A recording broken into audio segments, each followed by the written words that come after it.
Hello everyone, welcome back to my channel. Now we will solve question number 4 of exercise 12.3. So question number 4 में क्या कह रहे हैं? Fill in the blanks. ठीक है, आपको यहाँ पे कई shapes दिए गए हैं, ठीक है, और उन shapes का आपको center of rotation बताना है, order of rotation बताना है and angle of rotation बताना है. ठीक है, so जो सबसे पहला shape है वो है square.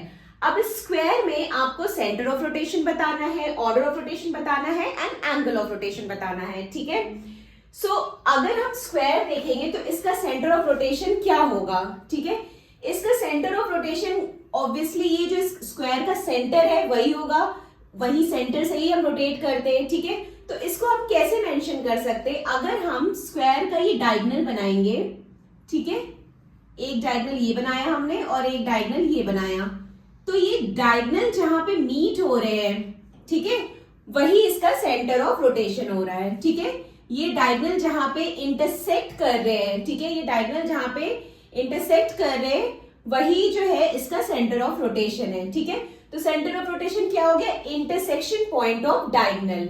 ठीक है, ये क्या हो गया? Intersection point of diagonals. ठीक है, तो इसी सेंटर से हम इस स्क्वायर को रोटेट कर रहे हैं. ठीक है, ये इसका सेंटर ऑफ रोटेशन हो गया. Now order of rotation. अब स्क्वायर का ऑर्डर ऑफ रोटेशन क्या होता है ये मैंने आपको इससे पहले भी कई क्वेश्चन में स्क्वायर का ऑर्डर ऑफ रोटेशन बताया था. ठीक है, तो मैं आपको यहाँ पे एक बार फिर से एक्सप्लेन कर रही हूँ. ऑर्डर ऑफ रोटेशन इसका क्या होगा? देखिए, सपोज कर लीजिए ये हमारा ए पॉइंट है. ठीक है, तो ऑर्डर ऑफ रोटेशन में हम क्या करेंगे कि ये स्क्वायर को हम रोटेट करेंगे पूरा 360 डिग्री तक. ठीक है, तो यहां पे अगर ये हमारा स्क्वायर है, ठीक है, अब ये हमारा ए पॉइंट यहां है. ठीक है, हमने जब इसे रोटेट किया, हम पूरा इसे कंप्लीट इसका रोटेशन करेंगे पूरा 360 डिग्री तक. तो हम जब एक बार रोटेट करेंगे तो ये ए पॉइंट क्या आएगा? यहां पे आएगा. ठीक है, फिर जब हमने रोटेट किया तो हमारा जो ये ए पॉइंट है ये कहाँ आएगा? यहां पे आ जाएगा. ठीक है, फिर जब हमने रोटेट किया तो हमारा जो ये ए पॉइंट है यहां पे आएगा. फिर जब हमने रोटेट किया तो हमारा ए पॉइंट यहां पे आ गया. ठीक है, यानी कि हमारा ए पॉइंट यहां पे था और वापस ये ए पॉइंट यहां पहुंच गया. मींस एक 360 डिग्री का कंप्लीट रोटेशन हो गया. ठीक है, तो जब ये रोटेट हुआ तो कितनी बार ये सेम लगा? 4 टाइम्स. ठीक है, 1 2 3 4 टाइम्स सेम लगा, क्योंकि ये स्क्वायर है, स्क्वायर के चारों साइड्स इक्वल होते हैं. ठीक है, तो हम उसको जितनी बार भी रोटेट करेंगे वो सेम ही रहेगा. ठीक है, तो ऑर्डर ऑफ रोटेशन इसका 4 हो गया क्योंकि ये 4 टाइम्स जो है इक्वल लगा. ठीक है, सो ऑर्डर ऑफ रोटेशन हमें पता चल गया स्क्वायर का 4 हो गया. Now angle of rotation. Angle of rotation बताने के लिए आप सिंपल कर क्या, पूरा जो कंप्लीट रोटेशन होता है वो 360 डिग्री का होता है. ठीक है, सो अगर हम 360 डिग्री में जो ऑर्डर ऑफ रोटेशन है उससे डिवाइड कर देंगे तो हमारा एंगल ऑफ रोटेशन आ जाएगा. ठीक है, 4 1 जा 4 एंड 4 9 जा 36 0. सो एंगल ऑफ रोटेशन क्या आ गया? 90 डिग्री. ठीक है, एंगल ऑफ रोटेशन निकालने के लिए सिंपली आप 360 डिग्री से जो है 4 को डिवाइड कर दीजिएगा तो आपका एंगल ऑफ रोटेशन आ जाएगा. ठीक है, नाउ नेक्स्ट रेक्टेंगल. अब रेक्टेंगल के केस में सेंटर ऑफ रोटेशन क्या होगा? ठीक है, यहां पे भी जैसे स्क्वायर में था, ठीक है, इंटरसेक्शन पॉइंट ऑफ डायगोनल्स, वैसे यहां पे भी होगा. ठीक है, यहां पे भी जो है ये डायगोनल्स जो है जहां पे इंटरसेक्ट करेंगे, ठीक है, ये डायगोनल जहां पे इंटरसेक्ट करेंगे वही जो है इसका सेंटर ऑफ रोटेशन होगा. तो ठीक है, यहां पे भी क्या होगा? Intersection point of diagonals.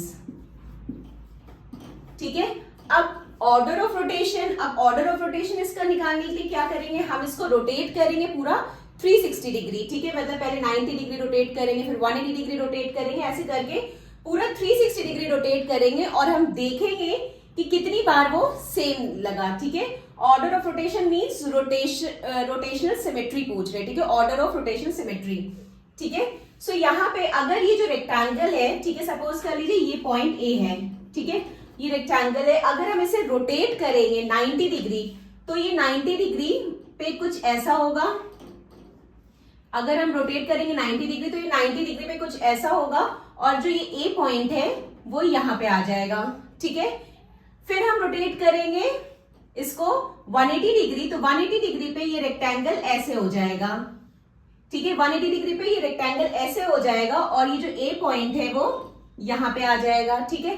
फिर जब हम 270 डिग्री रोटेट करेंगे तो ये रेक्टेंगल फिर से ऐसे ही हो जाएगा, ठीक है। 270 डिग्री पे रोटेट करेंगे ऐसे हो जाएगा और ये जो ए पॉइंट है वो यहाँ पे आ जाएगा, ठीक है। ये हमने 90 डिग्री पे रोटेट किया, ये हमने 180 डिग्री पे रोटेट किया, ये हमने 270 डिग्री पे रोटेट किया, ठीक है। फिर जब हम 360 डिग्री पे रोटेट करेंगे तो हमारा जो ये ए पॉइंट है, जो हमारा ए पॉइंट है वो यहां पे आ जाएगा, मींस पूरा कंप्लीट रोटेशन हो जाएगा, ठीक है। मींस जिस पॉइंट से स्टार्ट हुआ था उस पॉइंट पे एंड हो गया, ठीक है। पूरा कंप्लीट रोटेशन हो गया, ठीक है। सो इस पूरे कंप्लीट रोटेशन में कितनी बार वो सेम लगा, ठीक है। यहां पे एक बार ये सेम लगा 180 डिग्री पे और एक 360 डिग्री पे, ठीक है। एक 180 डिग्री पे सेम वो वैसे ही रेक्टेंगल लगा और एक 360 डिग्री पे लगा, मींस 2 बार सेम लगा। सो इसको ऑर्डर ऑफ रोटेशन जो हो जाएगा वो 2 हो जाएगा, ठीक है। ऑर्डर ऑफ रोटेशन निकालने के लिए हम क्या करेंगे कि पूरा इसको 360 डिग्री रोटेट करेंगे, फिर हम देखेंगे कि कितनी बार वो सेम लगेगा, ठीक है। 90 डिग्री पे हमने रोटेट किया तो नहीं हुआ, 180 डिग्री पे हमने रोटेट किया तब वो सेम लगा, फिर उसके बाद 360 डिग्री पे वो सेम लगा, यानी कि हर एक 180 डिग्री पे जो है वो सेम लग रहा है रेक्टेंगल, ठीक है। सो 2 बार लगा, सो इसका ऑर्डर ऑफ रोटेशन क्या हो गया 2। नाउ एंगल ऑफ रोटेशन निकालने के लिए हम सिंपल क्या कर देंगे, 360 को डिवाइड कर देंगे ऑर्डर ऑफ रोटेशन से, तो ये 2 से हम डिवाइड कर देंगे तो ये क्या आ जाएगा 2 1 2 2 1 2 एंड ये 180 180 डिग्री, तो एंगल ऑफ रोटेशन क्या आ गया 180 डिग्री, ठीक है। मींस हर एक 180 डिग्री पे जो रेक्टेंगल सेम वही शेप का लगेगा जैसे वो अपने ओरिजिनल शेप में था, ठीक है। Now next part one is rhombus, ठीक है। अब ये रोम्बस है तो इसका सेंटर ऑफ रोटेशन क्या होगा, जैसे कि हमने स्क्वायर और रेक्टेंगल में देखा था जो डायगोनल का इंटरसेक्टिंग पॉइंट है। सो एक डायगोनल ये हुआ, ठीक है, और एक डायगोनल ये हुआ। सो जहां पे डायगोनल्स मीट हो रहे वही इसका सेंटर ऑफ रोटेशन हो जाएगा, ठीक है। तो इसका सेंटर ऑफ रोटेशन भी वही होगा, इंटरसेक्शन पॉइंट ऑफ डायगोनल्स, ठीक है। अब ऑर्डर ऑफ रोटेशन क्या होगा इसका, देखिए रोम्बस के वैसे तो मतलब चारों साइड्स इक्वल होते जैसे कि स्क्वायर में होते, बट अगर ये हमारा सपोज कर लीजिए रोम्बस है, ठीक है।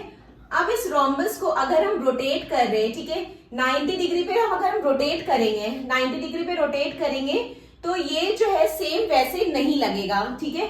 जब हम 180 डिग्री पे रोटेट करेंगे, पूरा जब 180 डिग्री पे रोटेट करेंगे तब ये सेम दिखेगा, ठीक है। और फिर जब 360 डिग्री पे रोटेट करेंगे तब ये सेम लगेगा, ठीक है। अगर यहाँ पे सपोज कर लीजिए कि अगर ए पॉइंट यहाँ पे है, ठीक है, तो जब हम इसको 180 डिग्री रोटेट करेंगे तो हमारा जो ए पॉइंट है वो यहाँ पे आ जाएगा, ठीक है, यहाँ पे आएगा। 90 डिग्री रोटेट करेंगे तो ए यहाँ आएगा, 180 डिग्री रोटेट करेंगे तो ए पॉइंट यहाँ आएगा, 270 डिग्री रोटेट करेंगे तो ए पॉइंट यहाँ आएगा, देन 360 डिग्री पे फिर से कंप्लीट रोटेशन में वो सेम अपने वही पोजीशन पे आ जाएगा, वही शेप पे आ जाएगा, ठीक है।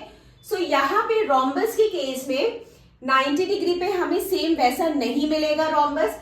180 डिग्री पे जब हम इसको रोटेट करेंगे, 180 डिग्री में ए पॉइंट जो है हमारा यहाँ पे आ जाएगा, 180 डिग्री पे जब हम रोटेट करेंगे तो हमें वो सेम मिलेगा, मींस हर एक 180 डिग्री पे हमें रोम्बस सेम वैसे ही दिखेगा, ठीक है, जैसा अपना इसका ओरिजिनल शेप है, ठीक है। सो ऑर्डर ऑफ रोटेशन इसका क्या हो गया, एक तो हमें 180 डिग्री पे सेम दिखेगा और एक 360 डिग्री पे दिखेगा, ठीक है, तो 2 हुआ, इसका ऑर्डर 2 हो गया। अब एंगल ऑफ रोटेशन निकालने के लिए हम सिंपल क्या कर देंगे, 360 डिग्री से को ऑर्डर ऑफ रोटेशन से डिवाइड कर देंगे, ठीक है। सो 360 को अगर हम 2 से डिवाइड करेंगे तो क्या आएगा 180 डिग्री, ठीक है। सो एंगल ऑफ रोटेशन आ गया 180 डिग्री, मींस हर एक 180 डिग्री पे ये सेम वैसे ही देखेगा जैसे अपने ये ओरिजिनल शेप में है, ठीक है। Now next fourth is equilateral triangle. अब इक्विलेटरल ट्रायंगल में तीनों साइड्स जो होते हैं वो इक्वल होते हैं, ठीक है। अब इसका हमें सेंटर ऑफ रोटेशन बताना है, तो सेंटर ऑफ रोटेशन हम कैसे बताएंगे, इसका सेंटर ऑफ रोटेशन हम मीडियन से बताएंगे, ठीक है। इसमें 3 मीडियन बनेंगे, ठीक है। एक यहां से आएगा, एक मीडियन ये होगा, और एक मीडियन ये हुआ, और एक इस वर्टेक्स से गया, ये एक मीडियन ये हुआ, ठीक है। सो ये मीडियन जहां पे मीट करेंगे, ठीक है, वही इसका सेंटर ऑफ रोटेशन होगा। तो इसका सेंटर ऑफ रोटेशन क्या हुआ? Intersection point of median, intersection point of medians. So intersection point of medians, ये इसका सेंटर ऑफ रोटेशन हो गया, ठीक है। मींस इस सेंटर से ये रोटेट होगा। अब ऑर्डर ऑफ रोटेशन देखते हैं, ठीक है। Order of rotation means order of rotation symmetry, ठीक है। मींस कब कब ये सेम लगा है, ठीक है। सो ये ट्राइंगल है, ठीक है। सपोज कर लीजिए ट्राइंगल है, ठीक है। अब ये ए पॉइंट है, ठीक है। अब हम इसे रोटेट कर रहे हैं, ठीक है। हम पहले इसको रोटेट करेंगे 120 डिग्री, ठीक है। जब हम 120 डिग्री इसको रोटेट करेंगे तो हमारा जो ये ए पॉइंट है वो कहां आ जाएगा? यहां पे आ जाएगा, ठीक है। फिर जब हम इसको 240 डिग्री रोटेट करेंगे तो हमारा ए पॉइंट यहां पे आ जाएगा। फिर जब हम इसको 360 डिग्री रोटेट करेंगे तो ये ए पॉइंट यहां पे आ जाएगा, ठीक है। मींस जहां से ये पॉइंट स्टार्ट हुआ है फिर उसके बाद वहीं से एंड हो गया, मींस पूरा कंप्लीट रोटेशन हो गया, ठीक है। एक बार हमने 120 डिग्री पे रोटेट किया, फिर 240 डिग्री पे रोटेट किया, फिर हमने 360 डिग्री पे रोटेट किया, ठीक है। सो 360 डिग्री पे पूरे कंप्लीट रोटेशन में ये कितनी बार सेम लगा? 3 बार सेम लगा, ठीक है।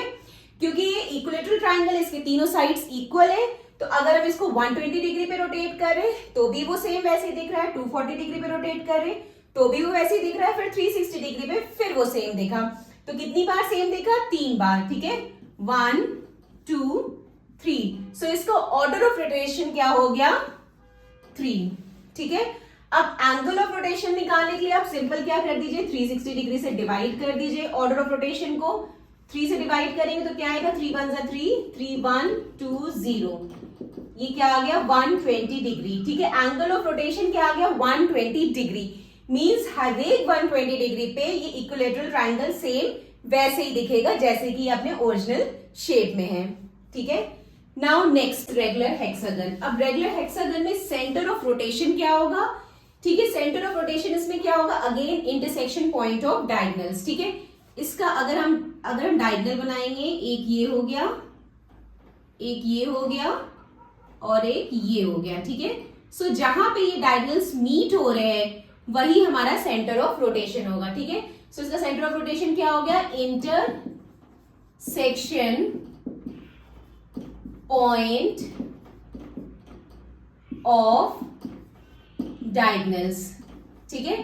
इंटरसेक्शन पॉइंट ऑफ डायगोनल्स, ये इसका हो गया सेंटर ऑफ रोटेशन। अब ऑर्डर ऑफ रोटेशन निकालने के लिए हम क्या करेंगे? इसे हम रोटेट करेंगे डिफरेंट डिफरेंट एंगल्स पे, ठीक है। अब क्योंकि ये रेगुलर हेक्सागन है, ठीक है, इसके सारे साइड्स इक्वल, इसमें 6 साइड्स है और ये 6 साइड्स जो होते हैं इसके वो इक्वल होते हैं। तो जब हम रेगुलर हेक्सागन को पूरा रोटेट करेंगे 360 डिग्री तो हमें ये देखना है कि कितनी बार ये सेम लगेगा, ठीक है। तो सपोज कर लीजिए अगर यहाँ पे भी हम वैसे ही करेंगे, अगर हमने ए पॉइंट यहाँ लिया, ठीक है, तो हम जब एक बार रोटेट करेंगे तो हमारा ए पॉइंट यहाँ पे आएगा, फिर हम 2 बार रोटेट करेंगे तो ए पॉइंट यहाँ आएगा, फिर ए पॉइंट यहाँ पे आएगा, ठीक है। ऐसे हम रोटेट करके देखेंगे और जितनी बार हम रोटेट करेंगे उतनी बार जो है ये हमें हर बार जो है ये सेम लगेगा, ठीक है। जैसे हमने एक बार रोटेट किया तो ए पॉइंट यहाँ आया, फिर दूसरी बार रोटेट किया तो ए पॉइंट यहाँ आया, फिर हमने रोटेट किया तो ए पॉइंट इधर आ गया, फिर हमने रोटेट किया तो ए यहाँ आ गया, फिर हमने रोटेट किया तो ए पॉइंट यहाँ आ गया, फिर 360 डिग्री पे ए पॉइंट वापस यहाँ पे आ गया, ठीक है। तो पूरे 360 डिग्री में कितनी बार ये सेम लगा? जितनी बार हम रोटेट कर रहे हैं इसके सारे साइड्स भी इक्वल है और जितनी बार हम रोटेट कर रहे हैं ये उतनी बार जो है ये हमें सेम वैसे ही दिख रहा है जैसे कि वो ओरिजिनल शेप में, ठीक है। तो कितनी बार रोटेट हुआ? 1 2 3 4 5 6, ठीक है, 6 बार रोटेट हुआ। सो ऑर्डर ऑफ रोटेशन क्या हो गया? 6। मींस हम इसको 6 बार रोटेट कर रहे हैं, पूरे 360 डिग्री का जब हम रोटेशन कर रहे हैं तो इसको 6 बार रोटेट कर रहे हैं और ये 6 टाइम जो है वो हमें सेम दिखा जैसे कि अपने ओरिजिनल शेप में है, ठीक है। सो इसका एंगल ऑफ रोटेशन क्या होगा? अगर आपको ऐसे नहीं क्लियर हो रहा है तो आप क्या कर सकते हैं, एक पेपर पे रेगुलर हेक्सागन बना सकते हैं, उसे कट करके फिर आप उसको रोटेट करके देखिए, तो आप उसको जो है रोटेट करेंगे तो वो हर एक पॉइंट पे सेम दिखेगा। ठीक है, सो ऑर्डर ऑफ रोटेशन क्या हो गया, 6 हो गया। अब एंगल ऑफ रोटेशन जो है वो देखते हैं। एंगल ऑफ रोटेशन कैसे निकलेगा, 360 डिग्री को अगर हम 6 से डिवाइड कर देंगे तो कितना आएगा, 6 1 6, 6 6 36, 60 डिग्री। तो एंगल ऑफ रोटेशन हमारा क्या आ गया, 60 डिग्री। ठीक है, मींस हर एक 60 डिग्री पे ये सेम वैसे ही दिख रहा है जैसे कि अपने ओरिजिनल शेप में। ठीक है, जब हम इसे रोटेट कर रहे हैं 60 डिग्री पे तो हर एक 60 डिग्री पे जो है ये वैसे ही दिख रहा है जैसे कि अपने ओरिजिनल शेप में। ठीक है, नाउ 6th पार्ट, सर्कल। अब सर्कल का सेंटर ऑफ रोटेशन क्या होगा। ठीक है, सर्कल का सेंटर ऑफ रोटेशन क्या होगा, सेंटर ऑफ सर्कल, जो सर्कल का सेंटर है, ठीक है, जो सर्कल का सेंटर है वही सेंटर ऑफ रोटेशन होगा। ठीक है, सो यहां पे सेंटर ऑफ रोटेशन क्या हो गया, सेंटर ऑफ सर्कल। ठीक है, अब ऑर्डर ऑफ रोटेशन पूछ रहे हैं। अब इसमें अब सर्कल का ऑर्डर ऑफ रोटेशन क्या होगा, देखिए सर्कल को अगर हम किसी भी एंगल पे रोटेट करेंगे तो हमको सेम वही सर्कल मिलेगा। ठीक है, हमें सेम वही सर्कल दिखेगा। ठीक है, सो कोई भी एंगल पे अगर हम सर्कल को रोटेट कर रहे हैं तो हमें सेम सर्कल ही मिलेगा। ठीक है, सो इसका ऑर्डर ऑफ रोटेशन इनफाइनाइट हो जाएगा। सर्कल का ऑर्डर ऑफ रोटेशन इनफाइनाइट। ठीक है, नाउ एंगल ऑफ रोटेशन। अब इसका एंगल ऑफ रोटेशन क्या होता है, मैंने आपको बताया कि सर्कल को हम किसी भी एंगल पे रोटेट करेंगे तो वो हमें सेम वही सर्कल मिलेगा। ठीक है, सो एंगल ऑफ रोटेशन क्या हो गया, एट एनी एंगल। ठीक है, किसी भी एंगल पे हम इसे रोटेट करेंगे तो हमें ये सर्कल ही मिलेगा।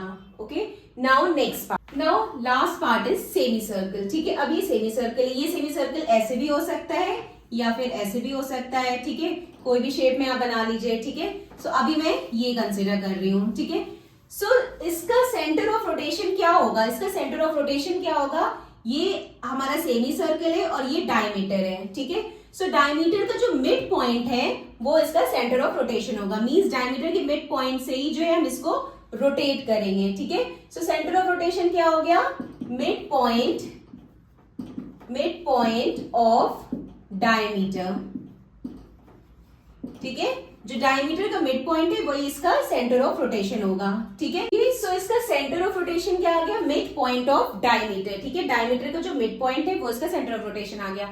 ना ऑर्डर ऑफ रोटेशन, अब इसका क्या होगा, ऑर्डर ऑफ रोटेशन में हम क्या करेंगे, इसको डिफरेंट एंगल्स पे रोटेट करेंगे और हम देखेंगे कि कब ये जो है हमें सेम वैसे ही लगा है जैसे कि अपने ओरिजिनल शेप में है। ठीक है, सो सबसे पहले अगर हम इसे, ये सेमी सर्कल है, अगर हम इसको 90 डिग्री रोटेट करेंगे, ठीक है, अगर हम 90 डिग्री रोटेट करेंगे तो ये कुछ ऐसे बनेगा। ठीक है, इस शेप में आएगा। फिर जब हम इसको 180 डिग्री रोटेट करेंगे तो ये ऐसे हो जाएगा। फिर जब हम इसको 270 डिग्री रोटेट करेंगे तो ये ऐसे होएगा। फिर जब हम इसको 360 डिग्री पे रोटेट करेंगे तो ये सिर्फ 360 डिग्री पे ही अपने ओरिजिनल शेप में आएगा। ठीक है, ये हमने 90 डिग्री पे रोटेट किया, ये हमने 180 डिग्री पे रोटेट किया, ये हमने 270 डिग्री पे रोटेट किया और ये हमने 360 डिग्री पे रोटेट किया। ठीक है, सो जब हमने 360 डिग्री पे रोटेट किया तभी जो है हमें ये सेम वैसा ही दिखा जैसे ये अपने ओरिजिनल शेप में है। ठीक है, इसका जो ओरिजिनल शेप है वो ऐसे है। ठीक है, ये हमने ये सेमी सर्कल लिया तो इसका ओरिजिनल शेप ऐसे है। जब हमने 90 डिग्री रोटेट किया तो ये कुछ इस तरह से हो गया खड़े में। फिर 180 डिग्री पे ये ऐसा हो गया, 270 डिग्री पे ये इधर आ गया एंड 360 डिग्री पे ये सेम लगा। यानी कि सिर्फ एक ही बार ये सेम लगा, पूरे 360 का जो हमने रोटेशन किया तो सिर्फ एक ही बार ये सेम लगा, वो भी 360 डिग्री पे। सो इसका ऑर्डर ऑफ रोटेशन क्या आ गया, 1। ठीक है, नाउ एंगल ऑफ रोटेशन निकालने के लिए हम सिंपल क्या कर देंगे, 360 को डिवाइड कर देंगे ऑर्डर ऑफ रोटेशन से। सो 360 को अगर हम डिवाइड करेंगे, ऑर्डर ऑफ रोटेशन हमारा क्या आया, 1। सो 1 से डिवाइड करेंगे तो क्या आएगा, 360 डिग्री। ठीक है, सो एंगल ऑफ रोटेशन इसका आ गया है 360 डिग्री। मींस सिर्फ 360 डिग्री पे ही जो है ये सेम अपने ओरिजिनल शेप की तरह दिखा। Okay, so this completed our question number 4. Now question number 5 in the next video. Bye bye, take care.